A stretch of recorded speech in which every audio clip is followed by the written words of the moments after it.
Bonjour à tous, c'est Cédric Ingrand, bienvenue dans Question de confiance, le podcast d'information et de décryptage d'AXA France. Quelles sont les étapes essentielles pour mener à bien un projet immobilier ? On le sait, la perspective d'un nouveau chez-soi, c'est toujours à la fois un projet excitant et une sérieuse source de stress. Entre le choix du bien, les démarches à entreprendre, le prêt à décrocher, les délais à respecter et tous les détails qui peuvent faire capoter l'opération à tout moment, la route vers le home sweet home, comme on dit, est souvent semée d'embûches. Mais pas de panique, aujourd'hui, on va vous aider à sauter le pas grâce au conseil d'un expert. Il est agent immobilier, chasseur d'appartements. On le connaît bien, on le retrouve depuis 14 ans déjà sur M6. Bonjour Thibaut Chanel. Bonjour Cédric. C'est un plaisir de vous retrouver. Alors évidemment, on va passer en revue toutes les étapes d'un projet IMO réussi, mais d'abord quelques mots peut-être sur le marché de l'immobilier en ce moment, après une année un peu particulière. On dit souvent que la France est un pays de propriétaires, et c'est vrai, mais pas forcément au niveau où on l'imaginerait. Je suis allé compulser les chiffres. Aujourd'hui, 58% des foyers français sont propriétaires du bien occupé. En 2020, la transaction immobilière moyenne, c'est 230 000 euros, mais évidemment, ça recouvre des réalités totalement différentes selon le bien qu'on achète et selon où on achète, parce que le prix moyen du mètre carré à 2805 euros en France, finalement, nous donne une donnée extrêmement générale qui veut pas dire grand-chose selon le bien qu'on est en train d'acheter. Surtout, j'ai été étonné, il y a eu un peu moins d'1 million de transactions immobilières en 2020, c'est-à-dire 1 024 000, alors qu'en 2019, c'était 1 75 000. Bref, ça veut dire que le marché immobilier s'est pas effondré malgré le ralentissement de l'économie ? Absolument, c'est juste. En effet, 2020 a été une année, encore une excellente année en termes de transactions et de volume de transactions, puisque toutes ces dernières années, c'est vrai qu'on a été dans un schéma crescendo où on avait de plus en plus de ventes, etc. Et malgré l'année 2020 particulière qu'on a connue avec les différents confinements, etc., il y a eu, après le premier confinement, une espèce d'élan de la part des vendeurs et des acheteurs qui s'est passé, ce qui nous a permis de rattraper à partir du mois de mai 2020. Et on a très bien travaillé jusqu'au mois d'août. Et on a rattrapé en volume ce qu'on avait perdu, on va dire, pendant les mois de confinement précédents. Donc, c'est une année où globalement, l'immobilier s'est bien maintenu, un peu partout en France, et donc avec des chiffres encore assez records, puisqu'on est au-dessus du million de transactions dans l'année. Mais on l'a vu, en fait, on a l'impression que la crise a aussi généré des nouvelles envies d'immobilier, et puis des envies un peu différentes par rapport à ce que les gens achetaient précédemment. C'est juste. En effet, je pense que quand on a tous passé 2 mois enfermés chez nous en 2020, ça a évidemment créé des envies différentes ou accéléré des envies de changement. Notamment, c'est vrai qu'il y a eu tout un flux de personnes. Alors, je parle essentiellement pour le coup là des Parisiens, parce que moi, mes agences sont à Paris, donc je travaille sur un marché parisien. Mais c'est vrai qu'il y a beaucoup de Parisiens qui, en sortant du premier confinement, ont voulu quitter Paris, s'installer en province. Alors des provinces assez proches de Paris, accessibles en train à 1 heure, 2 heures. Donc c'était des projets qui étaient sous-jacents avec une réalisation à moyen terme, et cette réalisation, ils ont décidé de l'accélérer. Ou alors carrément, c'est des envies nouvelles qui se sont créées. Alors il n'y a pas non plus d'exode des Parisiens, faut pas exagérer. Oui. Mais c'est vrai que il y a eu toute une frange de population, notamment de familiales avec des enfants, qui ont quitté Paris, ce qui a permis à ce moment-là de créer un mouvement, je dois dire, entre vendeurs et acheteurs, qui a été propice et qui a soutenu le marché également. Alors, l'une des explications à ce marché qui ignorerait presque la crise, c'est justement que 70% des Français considèrent aujourd'hui la pierre comme une valeur refuge, ça on le sait. Et alors surtout, le chiffre choc, mais qui doit donner le sourire à tout agent immobilier, c'est que pour 2021, une étude nous annonce que 38% des Français ont un projet immobilier, alors que ce soit un achat, une vente ou une location. Est-ce que c'est quelque chose qui se vérifie chez vous dans le trafic entrant et sortant dans vos agences ? Écoutez, là, aujourd'hui, donc on est en juillet 2021. Alors, je parle exclusivement du marché parisien, puisque en province, pour le coup, la dynamique est différente. On n'a pas, nous, je trouve, sur l'immobilier parisien, retrouvé, après le dernier confinement du mois de mars, on espérait le 19 mai, quand tous les commerces ont réouvert, etc., qu'il allait avoir un petit élan qui allait se créer et que le marché allait prendre un coup de fouet. Ça n'a pas été le cas. Il n'y a pas eu vraiment de reprise. Donc, on travaille, mais le marché est assez mou, manque de dynamique. Je crois, alors après les explications que moi je peux avoir, puis j'ai parlé avec pas mal de confrères à moi qui ont aussi des agences à Paris, et on est tous un petit peu dans la même compréhension de cette histoire, c'est qu'en fait, je crois qu'après, voilà, ces différents confinements à répétition, quand finalement les gens ont pu reprofiter un petit peu de la vie avec les restaurants qui ont ouvert, etc., les couvre-feux qui se sont terminés, ben en fait, les gens étaient où? Ils étaient aux terrasses de café, au restaurant, en train de profiter de la vie, reprendre un peu le fil de la vie qu'on avait quitté 1 an et demi auparavant. Bien sûr. C'est vrai que tout de suite, la problématique immobilière n'était pas leur priorité. Là, maintenant, on est, ça y est, dans l'œil du cyclone des vacances estivales, si je puis dire. Donc, voilà, on travaille, mais il n'y a pas une effervescence incroyable comme on pouvait l'espérer, surtout dans une période comme ça. Généralement, nous, entre avril et juillet, Oui. Ce sont des mois assez forts en termes de transactions immobilières, de volume. Là, on n'a pas ça. Donc, j'espère qu'il y aura une reprise à la rentrée au mois de septembre. Mais pour le moment, sur le marché parisien, il n'y a pas une dynamique extrêmement forte. Écoutez, en tout cas, on vous le souhaite. Les étapes à suivre pour mener à bien son projet immobilier. On va commencer par le commencement. Identifier son besoin.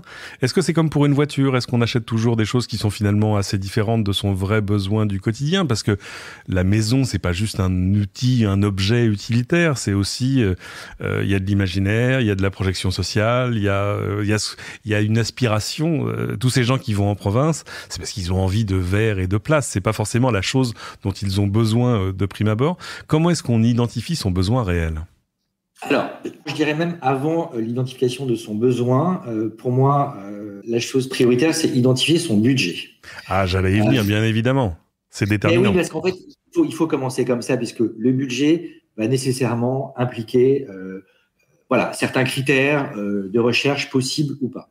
Donc, je pense que la première chose à faire, c'est d'aller voir son banquier ou aller voir un courtier qui va, en fonction de vos revenus, de votre situation financière, vous dire, voilà, le budget auquel vous pouvez prétendre pour votre acquisition, il est de temps. Une fois qu'on connaît à peu près le budget qu'on va pouvoir allouer à son acquisition, derrière ça, voilà, on se pose la question, qu'est-ce qu'on veut? Est-ce qu'on veut une maison, un appartement, quelle superficie, combien de chambres, etc. Puisqu'encore une fois, il faut que cette recherche soit menée à bien et qu'elle soit cohérente par rapport au budget qui est le nôtre. Donc, on met donc là ces critères sur la table.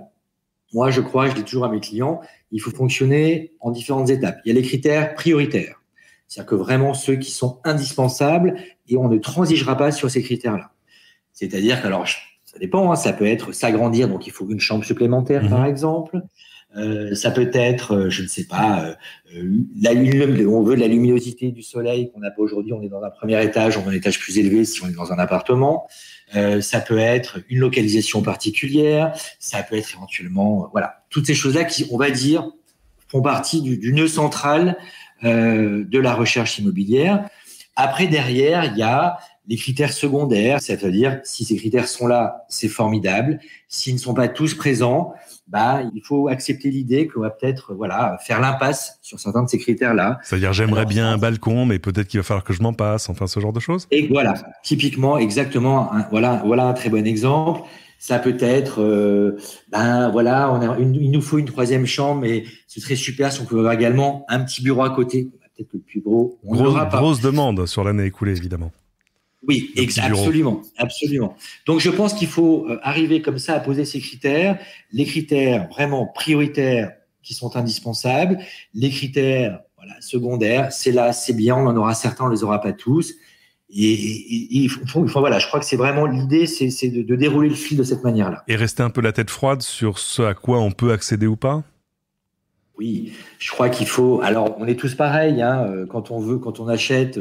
On veut le mieux possible, le plus possible, le moins cher possible. Après, je crois qu'il faut aussi être raisonnable par rapport à tout ça. Si c'est un projet qu'on veut mener à bien dans un temps à peu près correct, il faut un petit peu voir sur le marché. C'est aujourd'hui très facile avec Internet de surfer un petit peu sur les différents sites immobiliers, voir avec le budget qui est le nôtre, globalement ce à quoi on peut prétendre. C'est intéressant, il y a de nouveaux outils d'ailleurs émergés ces dernières années. Comment s'appelle ce site de DVF ? Il y a un site public qui vous donne les réels prix de transactions des 5 dernières années, mais très précisément, j'ai envie de dire, absolument. Coin de rue par coin de rue, étage par étage. C'est absolument passionnant, parce qu'en plus, c'est pas forcément les prix affichés en agence, c'est vraiment les prix signés devant notaire à la fin. Les prix vendus, et à quel moment, et ça vous donne une photographie assez exacte, en gros, de ce à quoi vous pouvez accéder. D'ailleurs, c'est plutôt un outil à montrer aux vendeurs pour leur montrer combien se vendent des prix, enfin des biens comparables dans leur quartier. Quand on recherche son bien immobilier, évidemment, on peut pousser la porte de son agent immobilier local, ou un ou plusieurs, et on va évidemment sur Internet, parce que c'est là où on va déjà avoir une première idée de ce à quoi ressemble le marché, de ce qu'on voudrait acheter. C'est quoi les points de vigilance ? Vous, d'expérience, il faut combien de visites avant de trouver un bien ? Écoutez, il n'y a pas de règle. Il y a certains acheteurs qui vont avoir la chance, dès les premières visites, de tomber sur la perle rare. Le coup de cœur. Pour eux, le coup de cœur, exactement, parce qu'en fait, il y a ça aussi. Il y a les choses rationnelles, donc des critères qu'on pose sur un papier. Il y a des choses plus irrationnelles qui sont, le coup de cœur, comme vous dites, ou je peux dire aussi l'émotion que va provoquer un lieu. Oui. Pas, on s'y sent bien, on s'y sent pas bien. Ça, c'est des choses qu'on peut pas vraiment, qui sont pas palpables. Et certaines fois, c'est vrai que nous, on amène des clients sur des visites où on coche toutes les cases. Et puis, votre client va vous dire, Thibaut, oui, ça coche toutes les cases, mais je sais pas, je me projette pas, j'ai pas de coup de cœur, j'ai pas tout ça. Et c'est une donnée à prendre aussi en considération. Je crois que si ce coup de cœur arrive rapidement dans la recherche, il faut pas hésiter à y aller, parce que un coup de cœur, ça se reproduit pas 50 fois dans une vie. Et qu'il y a certains acheteurs qui disent c'est la deuxième visite, l'appartement est parfait, on a un coup de cœur, mais ça se trouve on va voir mieux derrière. Non, c'est pas forcément le cas. Si l'appartement réunit les critères qui sont ceux de l'acheteur, si en plus il y a un coup de cœur qui se fait sur l'appartement, il n'y a pas à hésiter, il faut y aller. Dans les choses auxquelles il faut être attentif, une fois qu'on a eu ce coup de cœur, c'est quand même tout ce qui va autour, c'est-à-dire vérifier quels sont les impôts fonciers, les impôts locaux, regarder quand on est dans un immeuble les charges de copropriété, parce que ça aussi, ça peut quand même changer l'équation économique sur le long terme. Absolument. Vous conseillez vos clients sur ce genre de choses ? Bien sûr. Nous, on essaye vraiment d'être dans le conseil le plus poussé pour nos clients. Donc, avant même, nous, on a déjà épluché tout le dossier technique de l'appartement. En l'occurrence, à Paris, c'est essentiellement des appartements. Donc, l'ensemble des diagnostics, c'est à vérifier. Est-ce que le logement est énergivore ou pas ? Quelle est la superficie réelle du logement ? La loi Carrez est faite pour ça. Ensuite, comme vous le disiez justement, il faut les charges quand on est dans une copropriété. Quel est le montant des charges ? Est-ce que le chauffage est compris ? Ce qui n'est pas compris. Il y a certains immeubles, notamment les immeubles des années 70-80, souvent des charges très élevées, puisqu'il y a des gardiens, il y a souvent plusieurs ascenseurs dans la copropriété. Tout ça a des coûts, donc il faut... faut arriver à calculer l'enveloppe globale de son projet, en fait. Ouais, exactement, le montant de la taxe foncière, etc. S'il y a des rafraîchissements à faire dans l'appartement ou la maison, il faut également les prendre en considération. Et une fois qu'on a tout ça, voir si le prix proposé est cohérent ou pas, s'il y a une négociation à apporter. Tous ces éléments sont à prendre en considération. Ça y est, on a son coup de cœur, on est d'accord sur l'enveloppe globale, on s'est même mis d'accord avec sur le prix avec le vendeur. Qu'est-ce qu'on fait à ce moment-là ? Il y a plusieurs choix là aussi où parfois les gens hésitent. Alors il y a là aussi le conseil de l'agent est souvent crucial. On signe quoi ? Un compromis de vente ? Le vendeur signe une promesse unilatérale ? Alors il y a deux possibilités. Ou bien il y a les compromis de vente qui se font en agence immobilière. Où il y a la promesse de vente qui se fait chez un notaire. D'accord. Ça dépend des agences immobilières qui eux-mêmes rédigent les promesses, qui ensuite les envoient au notaire pour validation et vérification. Donc voilà, moi je sais que je ne le fais pas, c'est un choix, parce que ça prend beaucoup de temps, 2, c'est très technique, notamment à Paris avec les copropriétés et la loi Allure. Ça nécessite un ensemble de documents et de connaissances très précises. Et je crois que chacun son métier. Donc moi, je trouve que c'est plus rassurant d'aller devant le notaire. Oui, voilà. Encore une fois, c'est rassurant pour l'acheteur, c'est rassurant pour le vendeur. Le notaire est là justement pour tout éplucher et s'assurer que tout soit carré. Parce que lui d'ailleurs aussi, le notaire engage sa responsabilité aussi sur les actes qu'il fait signer. Il engage sa responsabilité, assez rassurant. Exactement. Tout à fait. Mais ça vaut notamment, quand on est dans dans un marché parisien où il y a beaucoup de copropriétés. Mmh. En province où c'est des maisons individuelles, pour le coup, c'est beaucoup plus simple et facile. Donc après, chacun, et il y a des agences qui, pour le coup, gèrent ça extrêmement bien, la rédaction des compromis de vente. Voilà. Mais encore une fois, chacun fait un peu comme il veut. Donc voilà, l'étape après, une fois qu'on s'est mis d'accord sur le prix, qu'on a eu son coup de cœur, c'est signer ou un compromis de vente ou une promesse de vente chez un notaire.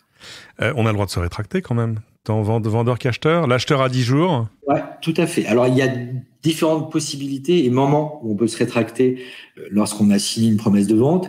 À la signature de la promesse de vente, il y a la loi SRU qui fait que pendant 10 jours, l'acheteur peut se rétracter sur simple lettre recommandée envoyée à son notaire ou à l'agence immobilière. Voilà, on a le droit de changer d'avis. C'est comme ça, c'est la loi. Ce délai passé, tout dépend. Si l'achat se fait avec un prêt, il y a ce qu'on appelle une condition suspensive d'obtention de prêt. En gros, si aucune banque ne vous accorde un prêt, vous pouvez sortir de votre promesse. On ne peut pas vous imposer d'acheter quelque chose que vous ne pouvez pas financer. Voilà. Donc, si jamais, par exemple, et malheureusement, la banque, si elle vous a dit qu'elle vous suivrait sur un prêt de ce montant, pour raison X ou Y, ça n'est plus le cas. Vous avez là encore une possibilité de sortir de cette acquisition et en n'ayant rien perdu du tout financièrement. Il y a d'autres conditions possibles, c'est que par exemple, certains achats peuvent être assortis d'un permis de construire pour des transformations. On peut rajouter toutes les conditions qu'on veut. Il faut juste que tout le monde, entre acheteur et vendeur, soit d'accord. Exactement. Et puis après, il y a ce qu'on appelle les conditions suspensives de droit commun, d'urbanisme, etc., etc. Ça, c'est le notaire qui va. La mairie peut préempter la maison que vous vouliez acheter. Absolument. Oui, toutes ces choses sont possibles.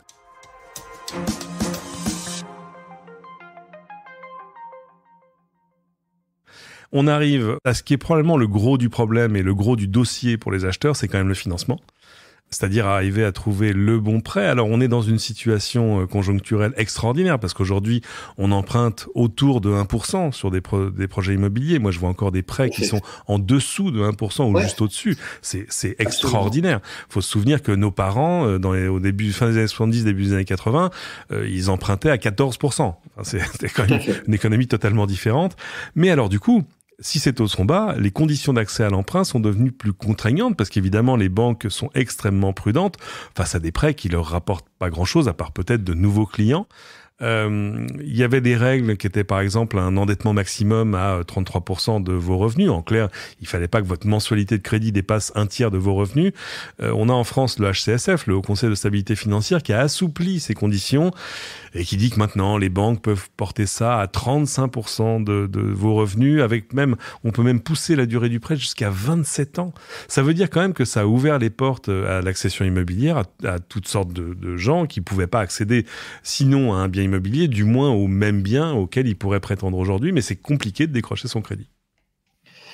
Il faut évidemment, tout ce que vous dites, c'est absolument juste, et c'est vrai que de ce fait-là, les banques sont un peu plus attentives au dossier, puisque vous avez raison, c'est un prêt immobilier aujourd'hui pour une banque, ça lui rapporte pas grand-chose. On est quasiment en dessous de l'inflation, donc. Ouais, tout à fait. Si ce n'est, comme vous le disiez, justement de nouveaux clients. Et c'est vrai que souvent, les banques qui vous consentissent un prêt, si vous n'êtes pas déjà client de cette banque-là, va vous demander de ramener l'ensemble de vos comptes dans cette banque pour pouvoir, sur la gestion des comptes, s'y retrouver un petit peu, quoi.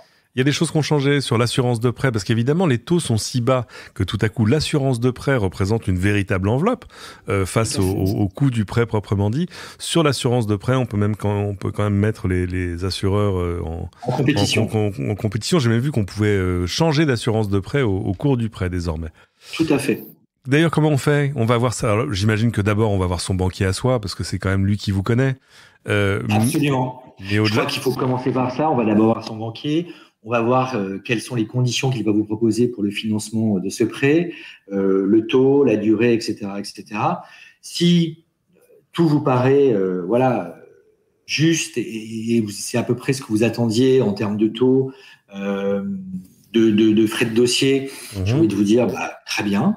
Après, il y a aussi des courtiers, bien sûr, qui sont là justement pour mettre en concurrence ces différentes banques par rapport à votre profil, qui vont être les meilleurs pour financer cette acquisition-là. Et il se peut qu'il trouve un taux, le courtier meilleur que votre banque. Et dans ce cas-là, j'ai envie de vous dire... Et puis au moins, le courtier va vous donner une idée assez précise du marché, en gros, pour votre type de prêt, votre type de bien, etc., etc. Exactement, tout à fait. Évidemment, si on vous refuse le prêt, vous pouvez annuler l'achat. Faites attention quand même à une chose, c'est que les banques ont des délais maintenant assez longs pour vous accorder ou pas un prêt, et vous pouvez dépasser le délai au-delà duquel vous pouviez annuler la vente, sans avoir pour autant des refus en main. Enfin, vous pouvez vous retrouver dans des situations un petit peu compliquées. J'ai vu ça encore assez récemment. Une fois qu'on a fini, ça y est, on a son prêt, on a signé, on a la promesse de vente. Le délai entre la promesse de vente, le délai minimum, c'est quoi ? C'est 3 mois entre la promesse de vente et la vente ? Parce qu'il faut quand même que le notaire aussi fasse son travail de son côté. Il y a pas mal de choses à faire pour arriver à ce que la vente se fasse en vrai. Une fois qu'on a signé, ça y est, c'est terminé ? Une fois qu'on a signé l'acte authentique, on est propriétaire, la remise des clés se fait chez le notaire et voilà, on est chez soi. Et l'agent immobilier touche enfin sa commission. Et l'agent immobilier touche enfin sa commission, tout à fait, absolument.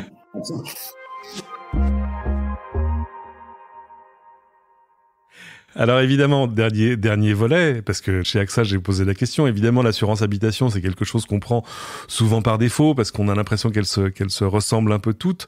Mais non, d'ailleurs, j'ai vu, on peut maintenant transférer l'assurance du vendeur vers l'acheteur pour continuer la même assurance sur un même bien, ou alors évidemment, on peut souscrire une nouvelle assurance multirisque habitation pour se protéger de toutes les choses habituelles, vol, cambriolage. Exactement. Généralement, c'est ce que les gens font, les acquéreurs souscrivent leur propre assurance. Parmi les signes particuliers de cette assurance multirisque habitation chez AXA, le fait que la garantie assistance soit incluse. La garantie assistance, ça veut dire que, par exemple, si jamais vous devez quitter votre logement pour cause de sinistre, vous pourrez réserver, prendre une chambre d'hôtel pendant les 7 premiers jours. Et même vos animaux de compagnie seront pris en charge. Et puis, des frais supplémentaires sont aussi inclus dans la garantie. Par exemple, si vous devez faire intervenir un architecte pour reconstruire, on ose imaginer ce genre de choses, surtout au moment où on signe l'achat d'une maison ou d'un appartement. On n'imagine pas que ce genre de choses-là puisse arriver, mais bon, ça arrive. Et en l'occurrence, l'assurance vous couvrira même si le logement est inutilisable et prendra en charge le remboursement des échéances jusqu'à ce que vous puissiez retrouver votre bien. Bien, c'est une histoire qui se finit bien. C'est toujours un moment particulier, le moment de la vente, en vrai ? C'est un moment plutôt assez chouette généralement, puisque on clôt une histoire et un chapitre, et c'est souvent des acquéreurs qu'on a suivis pendant un certain temps, à qui on a fait faire différentes visites sur différents appartements. Ils ont finalement trouvé le bon appartement, on les a accompagnés pendant toutes les démarches. Voilà, on les suit pendant les démarches auprès de leur banque. On les rassure s'il faut sur certains sujets qui peuvent arriver au cours de la vente, entre la promesse et la signature de l'acte authentique. Donc là, oui, le jour de la vente définitive, on clôt ce chapitre-là. C'est un peu comme un mariage, en fait. Oui, exactement. On passe devant le notaire comme on passe devant monsieur le maire. Ça y est, c'est fait, quoi.